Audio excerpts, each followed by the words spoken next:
ശാലോമിൻ്റെ എല്ലാ പ്രേക്ഷകർക്കും ഉയർപ്പ് തിരുനാളിൻ്റെ ആശംസകൾ ഏറെ സന്തോഷത്തോടെ നേരുകയാണ്. കർത്താവായ യേശുവിൻ്റെ നാമത്തിൽ ഞങ്ങൾക്ക് ആശംസകളും അഭിവാദനങ്ങളും അർപ്പിക്കുന്നു. ക്രൈസ്തവരായ നമ്മെ സംബന്ധിച്ചിടത്തോളം മാത്രമല്ല, ലോകം മുഴുവനും ഇന്നേ ദിവസം ഏറെ ആനന്ദത്തിൻ്റെയും സന്തോഷത്തിൻ്റെയും പ്രതീക്ഷയുടെയും ദിവസമാണ്. കർത്താവ് സത്യമായും ഉയർത്തെഴുന്നേറ്റു എന്നുള്ളത് നമ്മൾ വിശ്വസിക്കുന്ന ഒരു സത്യമാണ്. അതേസമയത്തൊരു ചരിത്ര സംഭവമായിരുന്നു. ചരിത്രരേഖകൾ ഇതേപ്പറ്റി ഉണ്ടോ എന്ന് ചോദിച്ചാൽ നമുക്ക് കൃത്യമായിട്ടങ്ങ് പറയാൻ പറ്റിയില്ലെങ്കിലും വേദപുസ്തകത്തെ, പ്രത്യേകിച്ച് സുവിശേഷ ഗ്രന്ഥങ്ങളെ ചരിത്രരേഖകളായിട്ട് കൂടിയാണ് നമ്മൾ കണക്കാക്കുന്നത്. അങ്ങനെ ചിന്തിക്കുമ്പോൾ നമുക്ക് കാണാൻ സാധിക്കും, കർത്താവിൻ്റെ ഉത്ഥാനം നടന്ന ഒരു സംഭവമാണ്. ഈശോ ജീവിച്ചിരുന്നപ്പോൾ തന്നെ അവിടുത്തെ ഉത്ഥാനത്തെപ്പറ്റി മുൻകൂട്ടി പ്രവചിച്ചിരുന്ന് നമ്മൾ കാണുന്നുണ്ട്. സമാന്തര സുവിശേഷങ്ങളിൽ 3 കർത്താവ് 3 പ്രാവശ്യം തൻ്റെ ഉത്ഥാനത്തെപ്പറ്റി മുൻകൂട്ടി പ്രവചിക്കുന്നുണ്ട്.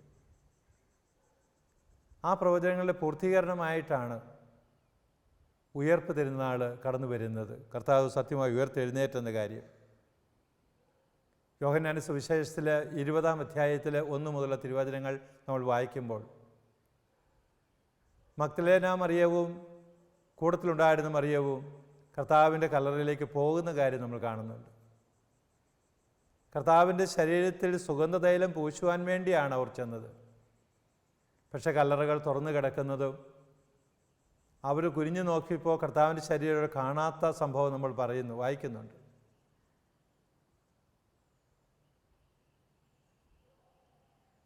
അവർ ഈ സംഭവം ചെന്ന് പത്രോസിനോടും കൂട്ടരോടും പറഞ്ഞപ്പോൾ പത്രോസും യോഹന്നാനും കൂടി കല്ലറയിലേക്ക് ഓടുന്ന കാര്യവും നമ്മൾ 20-ാം അധ്യായത്തിൽ തന്നെ വായിക്കുകയാണ്. യോഹന്നാനാണ് ആദ്യം ഓടിയെത്തുന്നതെങ്കിലും പത്രോസിന് വേണ്ടി യോഹന്നാൻ കാത്തിരുന്നു.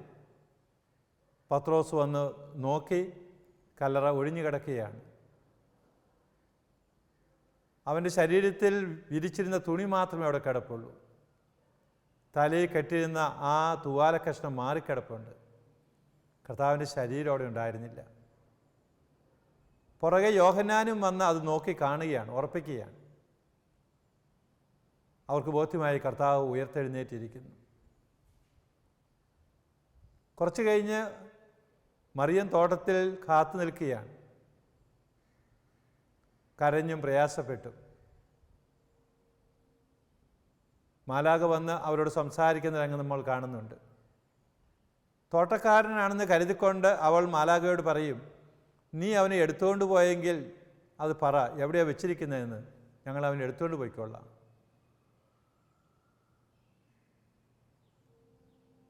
തിരിഞ്ഞു നോക്കുമ്പോൾ കർത്താവ് അവിടെ നിൽക്കുന്നത് കണ്ടു. പക്ഷെ അത് കർത്താവാണെന്ന് അവൾക്ക് മനസ്സിലായില്ല.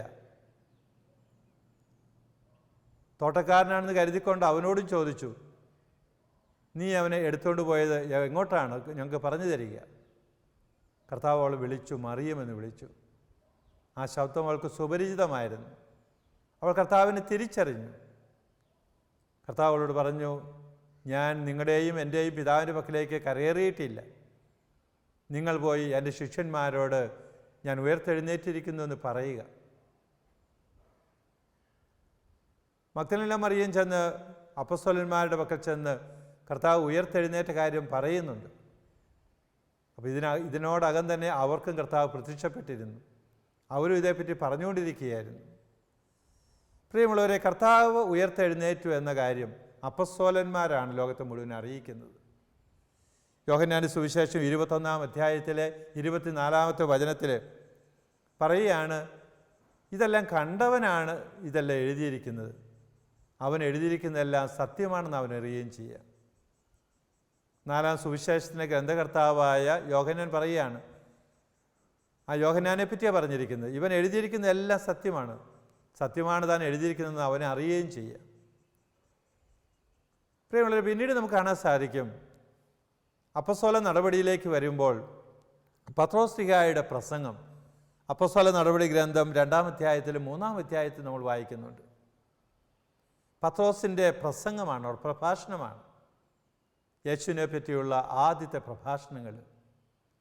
ആ പ്രഭാഷണത്തിൽ ഉടനീളം പത്രോസ് നമ്മെ സൂചിപ്പിക്കുന്നുണ്ട്, കർത്താവ് സത്യമായും ഉയർത്തെഴുന്നേറ്റു.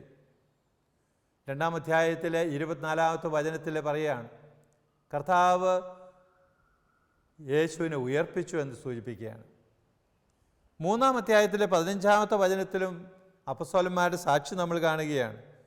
ദൈവം ഈശോയെ സത്യമായി ഉയർപ്പിച്ചു എന്ന പത്രോസ് വീണ്ടും പ്രസംഗിക്കുകയാണ്.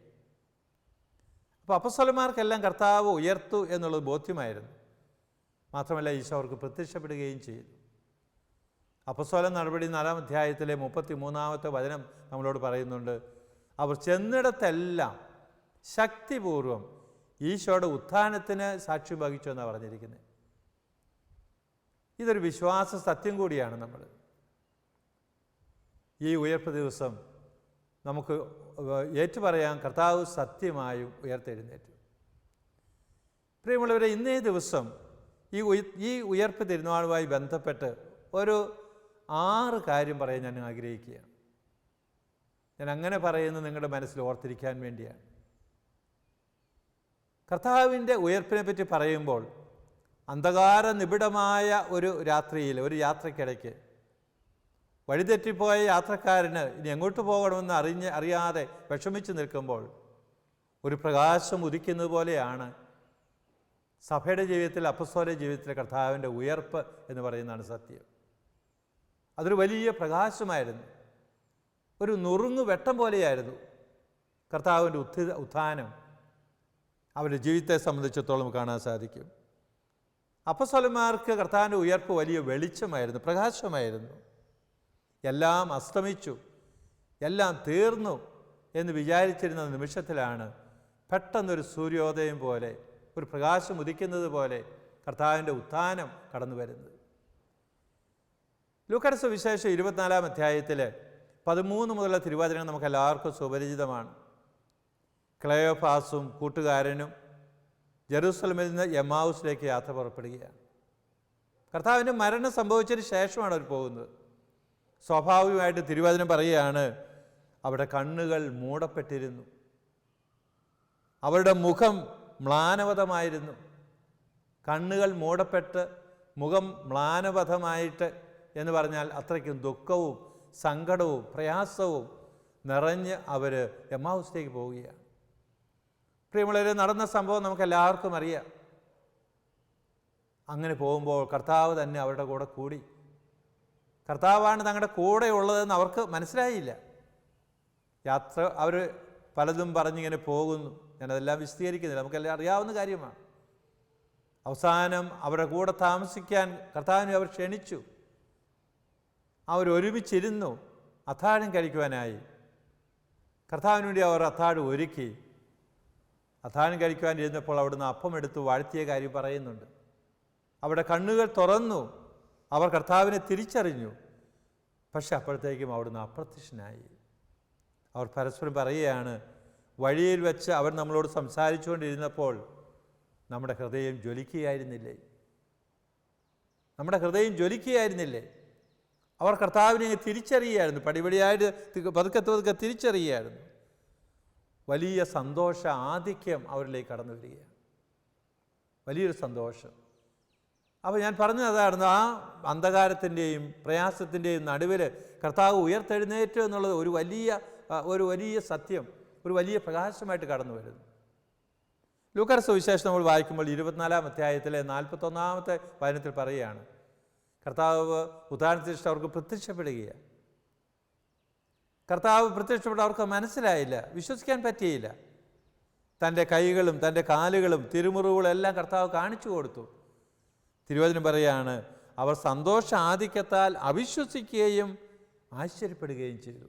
അങ്ങോട്ടും അവർ ഭയങ്കര ഒരു ആശ്ചര്യം, ഒരു അത്ഭുതം, ഒരു അവിശ്വസനീയമായ കാര്യം. പക്ഷേ അത് വലിയ ആനന്ദം കൂടിയായിരുന്നു അവരെ സംബന്ധിച്ചിടത്തോളം. അപ്പോൾ അന്ധകാരത്തിൻ്റെ നടുവിൽ ഒരു വലിയ പ്രകാശമായിട്ടാണ് കർത്താവിൻ്റെ ഉത്ഥാനം നിൽക്കുന്നത്. ജീവിതത്തെ മുഴുവൻ പ്രകാശിപ്പിക്കുന്ന ഒരു പ്രകാശമായിട്ട് നിൽക്കുന്നു. പ്രിയമുള്ളവരെ, നമ്മൾ സുവിശേഷത്തിലേക്കും ലേഖനങ്ങളിലേക്കൊക്കെ വരുമ്പോൾ ഒരു രണ്ടാമത്തെ ചിന്ത നമ്മൾ കാണുന്നത് 1 കൊറിന്തോസ് 15-ാം അധ്യായത്തിലെ 14-ാമത്തെ പൗലോസ്ലിഹയുടെ വചനമാണ്. അതും പ്രകാരം കർത്താവിൻ്റെ ഉത്ഥാനമാണ് നമ്മുടെ പ്രഘോഷണത്തിൻ്റെയും നമ്മുടെ വിശ്വാസത്തിൻ്റെയും അടിത്തറയായിട്ട് നിൽക്കുന്നത്. പൗലോസ് പറയുക, കർത്താവ് ഉയർത്തില്ലായിരുന്നെങ്കിൽ ഞങ്ങളുടെ പ്രഘോഷണവും നിങ്ങളുടെ വിശ്വാസവും നിഷ്ഫലമാകുമായിരുന്നു, നിരർത്ഥകമാകുമായിരുന്നു. നമ്മുടെ ക്രിസ്തീയ ജീവിതം മുഴുവൻ പടുത്തുയർത്തപ്പെട്ടിരിക്കുന്ന ഈ ഒരു വലിയ വിശ്വാസ സത്യത്തിലാണ്. കർത്താവ് ഉയർത്തെഴുന്നേറ്റു. മരണം കൊണ്ട് തീർന്ന ജീവിതമല്ല അവിടുത്തേത്, ഉയർപ്പിലേക്ക് കടന്നൊരു ജീവിതമാണ്. അതാണ് സന്തോഷവും ആനന്ദവും നൽകുന്നത്. റോമക്കാർക്കുള്ള ലേഖനം 10-ാം അധ്യായത്തിലെ 9-ാമത്തെ വചനത്തിൽ പൗലോസ്ലീഹ നമ്മെ ഓർമ്മപ്പെടുത്തുകയാണ്, നമ്മൾ രക്ഷ പ്രാപിക്കണമോ അവിടെ 2 കാര്യം ചെയ്യണമെന്ന് പറയുകയാണ്. നീ നിൻ്റെ നാവ് കൊണ്ട് യേശു രക്ഷകനാണെന്ന് ഏറ്റു പറയണം. ഒപ്പം നിൻ്റെ ഹൃദയത്തിൽ പിതാവായ ദൈവം അവനെ മരിച്ചവരുടെ ഇടയിൽ നിന്ന് ഉയർപ്പിച്ചു എന്ന് വിശ്വസിക്കുകയും ചെയ്യണം. വിശ്വസിക്കുകയും ഏറ്റുപറയുകയും ചെയ്യുമ്പോൾ അത് നിനക്ക് രക്ഷപ്പെടാൻ സാധിക്കുകയുള്ളൂ. എന്താ നമ്മൾ വിശ്വസിക്കേണ്ടത്? കർത്താവ് ഉയർത്തെഴുന്നേറ്റു എന്ന കാര്യമാണ്. അപ്പോൾ കർത്താവിൻ്റെ ഉത്ഥാനമാണ് നമ്മുടെ വിശ്വാസത്തിൻ്റെ, നമ്മുടെ പ്രഘോഷണത്തിൻ്റെ, നമ്മുടെ ജീവിതത്തിൻ്റെ തന്നെ അടിത്തറയായി നിൽക്കുക. ഇതൊരു വലിയ സത്യമാണ്, നമ്മൾ മനസ്സിലാക്കേണ്ട ഒരു കാര്യമാണ്. പ്രിയമുള്ളവരെ, വിശുദ്ധ മാമോദീസയിലൂടെ നമ്മൾ കർത്താവിൻ്റെ ജീവനിലും മരണത്തിലും ഉത്ഥാനത്തിലും പങ്കാളികളാവുകയാണെന്ന് പൗലോസ് ഓർമ്മപ്പെടുത്തുന്നുണ്ട്. റോമക്കാർക്കുള്ള ലേഖനം നമ്മൾ വായിക്കുമ്പോൾ 6-ാം അധ്യായത്തിലെ 5 മുതൽ തിരുവചനങ്ങൾ ഓരോ മാമോദീസ വേളയിലും നമ്മൾ വായിക്കപ്പെടുന്ന ലേഖനഭാഗം കൂടിയാണിത്.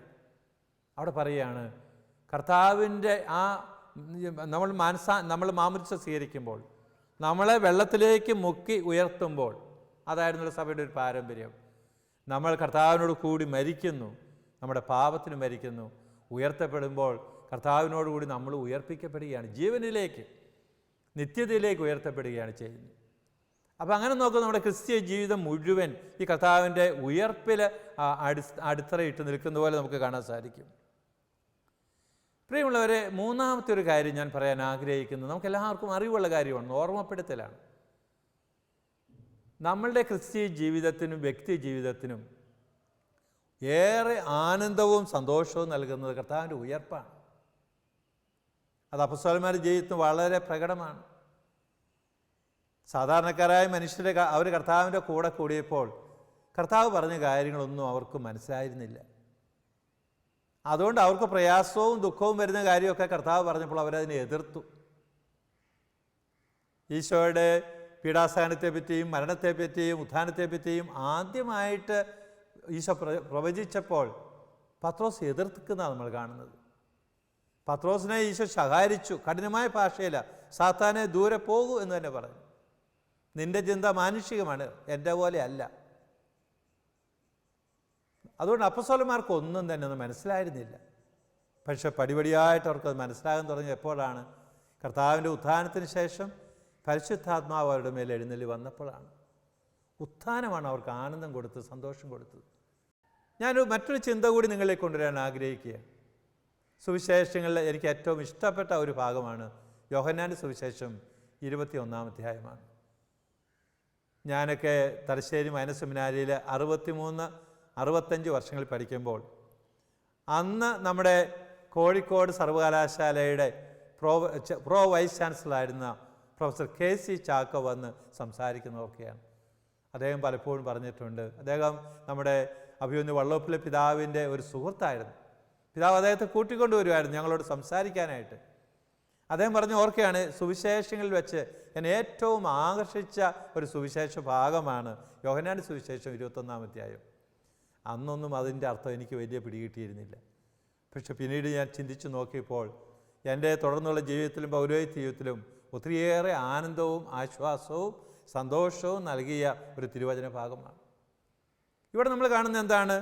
21-ാം അധ്യായത്തിലെ ആരംഭം മുതൽ പത്രോസും കൂട്ടുകാരും തിബേരിയസ് കടലിൻ്റെ തീരത്തിരിക്കുക. കർത്താവിൻ്റെ മരണശേഷമാണ്. ഇവൻ്റെ കൂടെ കൂടിയതുകൊണ്ട് തങ്ങളുടെ പ്രതീക്ഷകളെല്ലാം തീർന്നു. ഇനി പുത്തനൊന്നും പ്രതീക്ഷിക്കേണ്ടതില്ല, നമുക്ക് പഴയ തൊഴിലിലേക്ക് തിരിച്ചു പോകാം എന്ന് പത്രോസ് പറയാൻ, ഞാൻ മീൻ പിടിക്കാൻ പോവുകയാണ് പത്രോസ് പറയുക. കൂടെ ഉണ്ടായിരുന്ന 6 പേരും പറയുക, നീ പോവുകയാണെങ്കിൽ ഇതാ ഞങ്ങൾ നിൻ്റെ കൂടെ വരുന്നു. അവർ പോയി, അവിടെ വലയെടുത്തു, വഞ്ചി അടുപ്പിച്ചു, അവർ മീൻ പിടിക്കാൻ പോയി. രാത്രി മുഴുവൻ അധ്വാനിച്ച് കാര്യം പറയുക, ഒന്നും അവർക്ക് ലഭിച്ചില്ല, ഒന്നും കിട്ടിയില്ല. അവർ മീൻപിടുത്തത്തിൽ നല്ല പരിചയമുള്ളവരായിരുന്നു, പക്ഷെ ഒന്നും കിട്ടിയില്ല.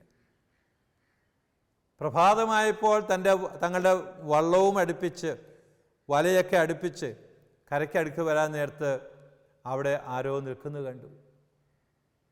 ആ ആൾ അവരോട് ചോദിച്ച കാര്യം നമുക്കറിയാം, കുഞ്ഞുങ്ങളെ നിങ്ങൾക്കൊന്നും കിട്ടിയില്ലയോ? സ്നേഹമസൃണമായ ഒരു വിളി, കുഞ്ഞുങ്ങളെ നിങ്ങൾക്കൊന്നും കിട്ടിയില്ലയോ? അവർ പറഞ്ഞു, ഞങ്ങൾക്കൊന്നും ലഭിച്ചില്ല. കർത്താവ് പറയാ, നിങ്ങൾ വലയെടുത്ത് വള്ളത്തിന് വലതുവശത്ത് വീശുവിൻ. അവർ വലയെടുത്ത് വലതുവശത്ത് വീശി. ധാരാളം മത്സ്യങ്ങൾ അവർക്ക് കിട്ടി. ഉടനെ യോഹന്നാൻ തിരിഞ്ഞു നോക്കി. യോഹന്നാൻ വിളിച്ചു പറയുകയാണ്, അത് കർത്താവാണ്. യോഹന്നാൻ അങ്ങനെ ഒരു പ്രത്യേകത ഉണ്ടായിരുന്നിട്ട് സുവിശേഷങ്ങൾ പറയുന്നത്. കർത്താവിനെ തിരിച്ചറിയാനുള്ള ഒരു പ്രത്യേകത, ഒരു 6ാം സെൻസ് എന്ന് പറയാറുണ്ട്, യോഹന്നാൻ ഉണ്ടായിരുന്നു എന്നാണ് പറയുന്നത്. അത് കർത്താവുമായിട്ടുള്ള സ്നേഹബന്ധത്തിൽ നിന്നോ ജീവിതത്തിൻ്റെ അടുപ്പത്തിൽ നിന്നോ കിട്ടിയതാകാം. അത് കർത്താവാണ് നിൽക്കുന്നത്. യോഹന്നാൻ പറയുക, കേട്ട മാത്രയിൽ പത്രോസ് ചാടി എഴുന്നേറ്റു, കടലിലേക്ക് എടുത്തിയാടി കർത്താവിൻ്റെ പക്കലേക്ക് ചെല്ലുക. കർത്താവ് പറഞ്ഞു, നിങ്ങൾക്ക് കിട്ടിയ ആ മീനുകൂട്ട് കുറേ പിടിച്ചുകൊണ്ട് വരാൻ പറഞ്ഞു, എടുത്തുകൊണ്ട് വരാൻ പറഞ്ഞു. അവർ പോയി അവരുടെ മീൻ നിറഞ്ഞ വള്ളവും ഒക്കെ അടുപ്പിച്ച് വന്നു. മീനൊക്കെ പിടിച്ചുകൊണ്ട് വന്നപ്പോൾ അവരെന്താ കാണുന്നത്? യോഹന്നാന്റെ സുവിശേഷം 21-ാം അധ്യായത്തിൽ നമ്മൾ കാണുകയാണ്, അവർ കരയ്ക്ക് അടുത്തപ്പോൾ അവിടെ തീ കൂട്ടിയിരിക്കുന്നു, മീൻ വറുത്തു വെച്ചിരിക്കുന്നു, അപ്പം ചുട്ടുവെച്ചിരിക്കുക. പ്രിയമുള്ളവരെ, ഇവർക്ക് വേണ്ടി ഈ പ്രഭാത ഭക്ഷണം ഒരുക്കിയത് ആരാണ്? കർത്താവ് തന്നെയാണ്, കർത്താവായ ഈശോ തന്നെയാണ്. അവർക്ക് വലിയ ആനന്ദമായി, വലിയ സന്തോഷമായി. രാത്രി മുഴുവൻ അധ്വാനിച്ചിട്ടും ഒന്നും കിട്ടാതിരുന്ന അപ്പസ്തലന്മാർക്ക് യേശുവിനെ കണ്ടതും യേശുവിൻ്റെ വചനപ്രകാരം വല വീശിയപ്പോൾ ധാരാളം മത്സ്യങ്ങൾ കിട്ടിയെങ്കിൽ അത് ഈശോയുടെ ഉത്ഥാനത്തിൻ്റെ ആ സന്തോഷത്തെ സൂചിപ്പിക്കുന്ന ഒരു സംഭവമാണ്. ഈശോയുടെ ഉത്ഥാനം, ഉത്ഥിതനായ ഈശോയുടെ സാന്നിധ്യം അപ്പസ്തലന്മാർക്ക് ശിഷ്യന്മാർക്ക് മാത്രമല്ല, ഇന്നും ലോകത്തിന് മുഴുവൻ ആനന്ദം പകരുന്ന കാര്യമാണ്, സന്തോഷം നൽകുന്ന കാര്യമാണ്. നമുക്ക് വേണ്ടി പറയാൻ സാധിക്കും, Easter is a feast of joy. ലൂക്കായുടെ സുവിശേഷത്തെ പറ്റി പറയുമ്പോൾ the gospel of messianic joy എന്ന് പറയാറുണ്ട്. The gospel of messianic joy, ഉത്ഥിതനായ കർത്താവിൻ്റെ ആ സന്തോഷത്തെ വിശദീകരിക്കുന്ന സുവിശേഷം. പ്രിയമുള്ളവരെ, കർത്താവിൻ്റെ ഉയർപ്പ് എല്ലാ മനുഷ്യർക്കും, പ്രപഞ്ചം മുഴുവനും വലിയ ആനന്ദം, വലിയ സന്തോഷം നൽകുകയാണ്. ഈ സന്തോഷം അനുഭവിക്കാനായിട്ട് നമ്മൾ കൂടി വിളിക്കപ്പെടുന്ന കാര്യം നമ്മൾ ഓർക്കേണ്ടത്. 4ാമത്തെ ഒരു ചിന്ത എൻ്റെ മനസ്സിൽ വരുന്നത്, ഉത്ഥാനം നമുക്ക് നൽകുന്ന ഒരു സമ്മാനമുണ്ട്. അത് മറ്റൊന്നുമല്ല, സമാധാനമാണ്. ഈശോ ജീവിച്ചിരുന്നപ്പോൾ അവിടുന്ന് പറയുകയുണ്ടായി, മനുഷ്യപുത്രൻ വന്നിരിക്കുന്നത് സമാധാനം സ്ഥാപിക്കാനാണ്. ഭൂമിയിൽ തീയിടാനാണ് ഞാൻ വന്നിരിക്കുന്നത്. ഇത് കത്തി എരിഞ്ഞ് ചാമ്പലാകണമെന്നല്ലേ ഞാൻ ആഗ്രഹിക്കുന്നത്. സമാധാനം സ്ഥാപിക്കാൻ ഈശോ വന്നു. ഉത്ഥാനത്തിന് ശേഷം ഈശോ പ്രത്യക്ഷപ്പെട്ട വേളയിലെല്ലാം ഈശോ ആദ്യമേ അപ്പസ്തലന്മാരോട് പറഞ്ഞത് ഈ സമാധാനത്തെ പറ്റിയാണ്. യോഹന്നാന്റെ സുവിശേഷം 20-ാം അധ്യായം നമ്മൾ പരാമർശിച്ച് കഴിഞ്ഞതാണ്. അതിൽ 19-ാമത്തെ വചനത്തിൽ പറയുകയാണ്, അപ്പസ്തലന്മാർക്ക് പ്രത്യക്ഷപ്പെട്ടുകൊണ്ട് ഈശോ പറയുക, നിങ്ങൾക്ക് സമാധാനം, നിങ്ങൾ പരിശുദ്ധാത്മാവിനെ സ്വീകരിക്കുവിൻ, സമാധാനം ആശംസിക്കുകയാണ്. വീണ്ടും നമുക്കറിയാം, ഈശോ ആദ്യം പ്രത്യക്ഷപ്പെട്ടത് തോമാസ് ലീഗ ഉണ്ടായിരുന്നില്ല. ഞങ്ങൾ ഈശോയെ കണ്ടു എന്ന് തോമാസ് ലീഗയോട് മറ്റുള്ളവർ പറയുന്നു. തോമാസ് ലീഗയുടെ വാശി, ഞാൻ അവനെ കണ്ടു കഴിഞ്ഞാലല്ലാതെ, അവൻ്റെ തിരുമുറികളിൽ എൻ്റെ കൈ വെച്ചാലല്ലാതെ ഞാൻ വിശ്വസിക്കുകയില്ല എന്ന് തോമസ് പറയുന്നു.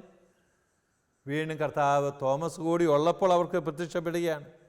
അത് നമ്മൾ യോഹന്നാന്റെ സുവിശേഷം 20-ാം അധ്യായത്തിൽ വായിക്കുന്നുണ്ട്.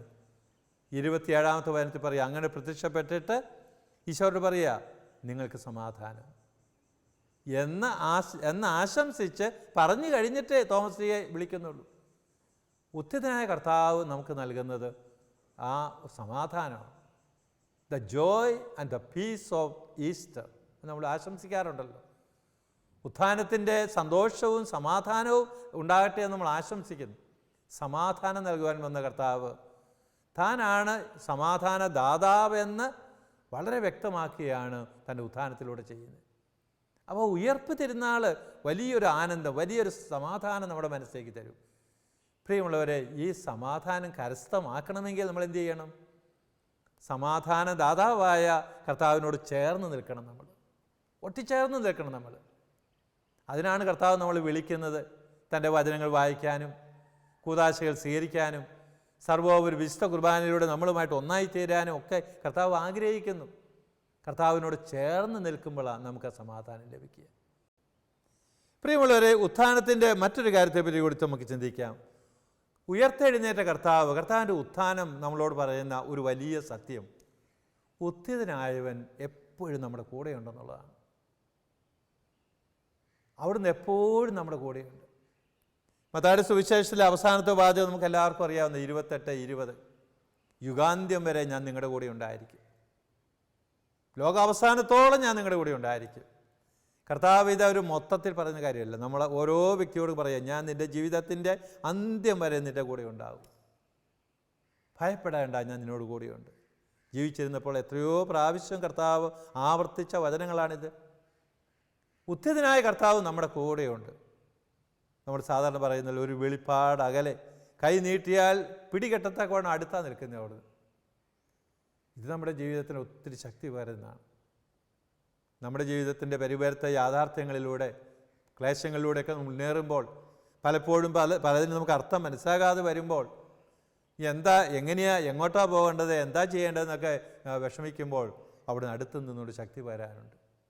പ്രിയമുള്ളവരെ, ഈ കർത്താവ് നമ്മുടെ കൂടെ ഉണ്ടെന്നുള്ളതാണ് ഉയർപ്പ് തരുന്ന വലിയൊരു ആനന്ദം. അവിടെ നമ്മുടെ കൂടെയുണ്ട്. നമ്മൾ വിട്ടിട്ട് പോവുകയില്ല. നമ്മുടെ കണ്ണുകൾ കൊണ്ട്, നമ്മുടെ നഗ്ന നേത്രങ്ങൾ കൊണ്ട് അത് കാണാൻ സാധിച്ചില്ലേലും വിശ്വാസത്തിൻ്റെ നേത്രങ്ങളിലൂടെ നമുക്ക് കാണാൻ കഴിയും, കർത്താവ് എനിക്ക് സമീപസ്ഥന. അവിടുന്ന് എൻ്റെ കരങ്ങൾ പിടിച്ച് എൻ്റെ പിന്നാലെ പോകാനുണ്ട്.